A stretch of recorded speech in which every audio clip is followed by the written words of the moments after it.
Bem-vindo você que nos acompanha no canal São Jerônimo. O texto sobre o qual vamos refletir hoje é Apocalipse 10, 8 a 11.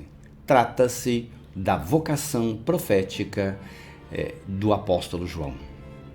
E veja o que eu trago para você. Uma reflexão a partir desse texto que trata de um livrinho doce, amargo de nosso tempo presente, despedaçado. Já atualizando, mas era a mesma coisa no tempo da comunidade de João. E a mensagem final desse livro: é hora de recomeçar e de esperançar. Jesus voltará. Assim o povo esperava. E nós esperamos um novo tempo iluminado pela mensagem profética de Jesus.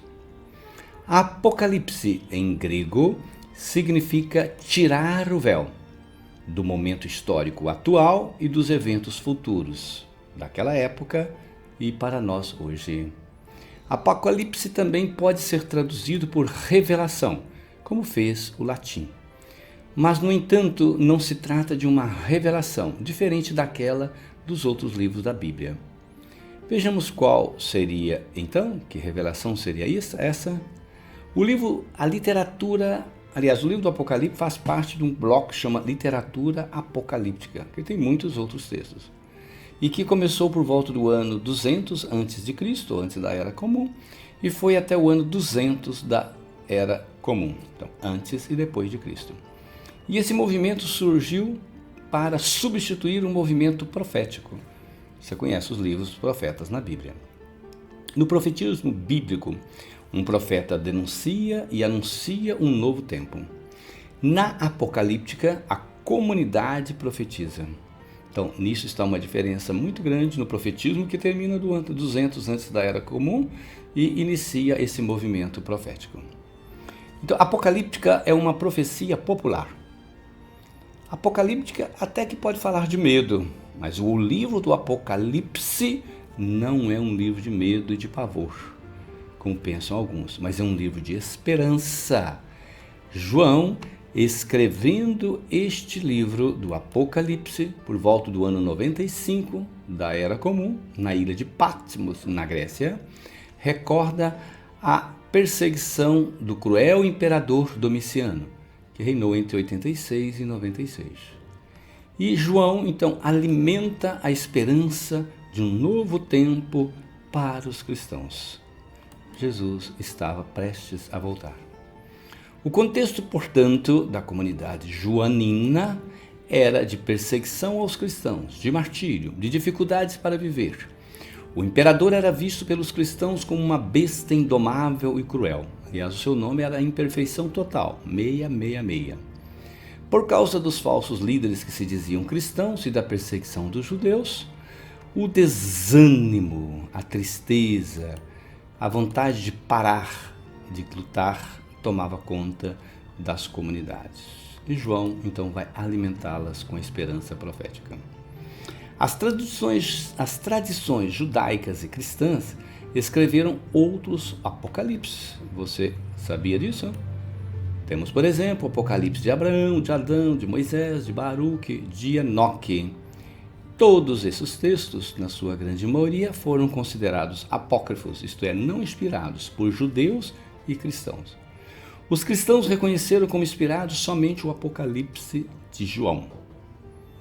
O conteúdo desses apocalipses judaicos e cristãos versa sobre as visões, revelações de viagens de personagens aos céus ou aos infernos, onde se encontrariam com anjos, com Deus, com as almas dos mortos e até com o anticristo.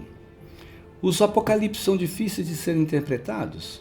Sim, mas podemos compreendê-los. O Apocalipse de João tem como objetivo animar as comunidades, representadas pelas 7 igrejas na Ásia, às quais ele escreveu cartas, e a não perderem a fé na volta de Jesus, que estava próxima. O esquema literário do Apocalipse é o seguinte: prólogo, abertura, visão inaugural do Filho do Homem, que é Jesus, mensagem ou carta às 7 igrejas de Éfeso, Esmirna, Pérgamo, Tiatira, Sardes, Filadélfia e Laodiceia, uma visão da história, uma liturgia no céu, um livro selado, um livrinho doce e amargo como esse que nós estamos estudando, que nós estamos refletindo, Cordeiro, grande multidão, oração dos santos, 7 anjos, 7 trombetas.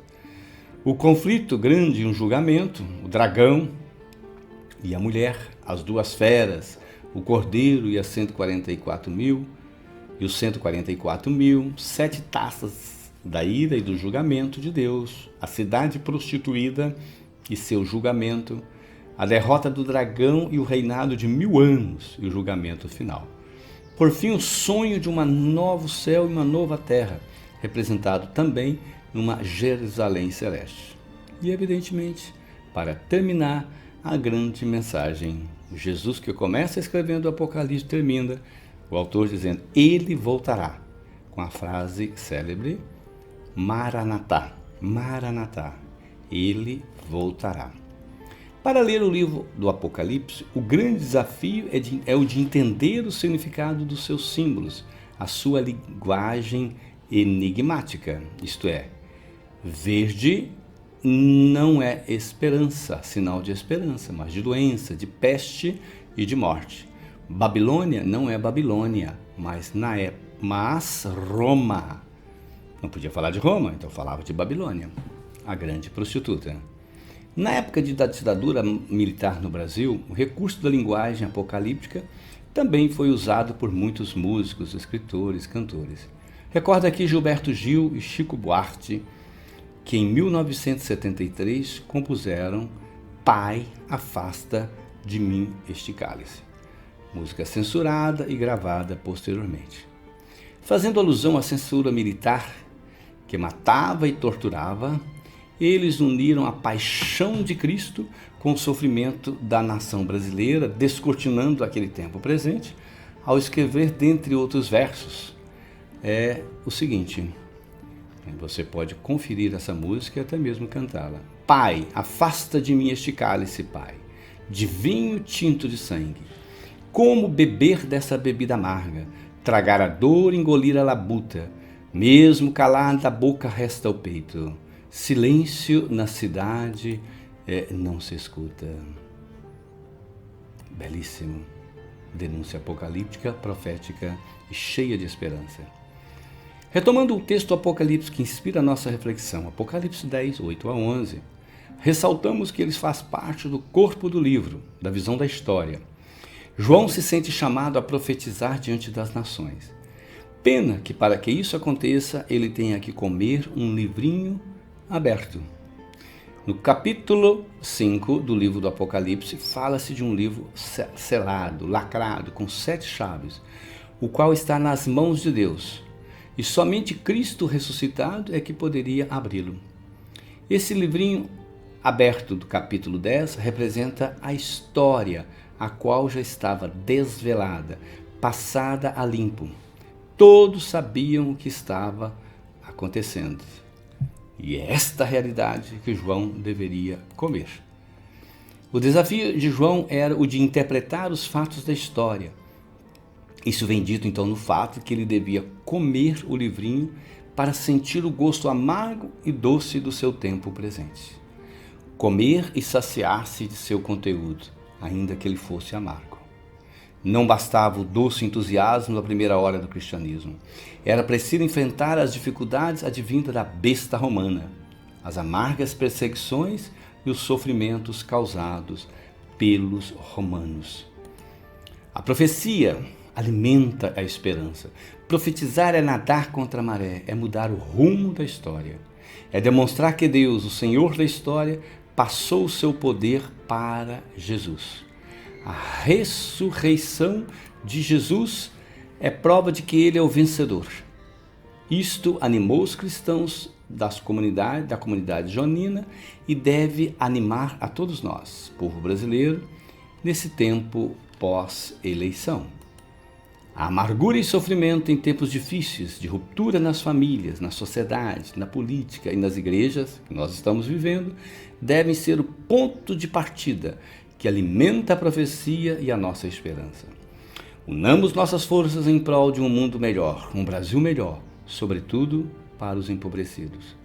Apocalipse é esperança. A nossa história, o nosso futuro foi desvelado, debatido, discutido à exaustão. Agora é hora de unir forças, recomeçar e esperançar. O resto é pura discussão inútil. Paz e bem a todos. Que Deus nos abençoe. Fiquem com Deus. E até a próxima, se Deus assim permitir.